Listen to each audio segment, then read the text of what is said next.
ఏమైంది? చెప్పనా? నువ్వు వద్దని చెప్తూనే ఉంటావు, నేను ముట్టుకుంటూనే ఉంటాను. చేతి నానా నానా చూడండి నాన్న, జనాభా వద్దన్న ముట్టుకుని మాట్లాడుతున్నాడు. ఒక్కసారి కొట్టి చెప్పొచ్చు కదా. అదే లేదు మాయ, పొరపాటున చేయి వెళ్తే దాన్ని కూడా రాదాంతం చేస్తుంది. ముందు నువ్వు కాలేజ్కి వెళ్ళు. రండి బియ్యారో గారు. ఆడపిల్లక పుట్టడం నా తప్ప అమ్మా. ఆ జనాగాడిని ఎన్నిసార్లు కొట్టి భయం చెప్పమన్నా చెప్పరు, పరుగు పోతుందని. అయినా నిన్నే పట్టించుకోలేదులే, నన్ను పట్టించుకోవడానికి.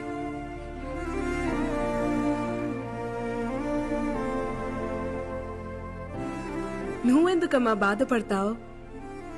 ఆణ్ణి నీ మొగుడు కొట్టకపోతే ఏమైంది? రేపు నా మొగుడు వచ్చాక కొట్టేస్తాలే. కార్పస్ స్పాంజియోయిజం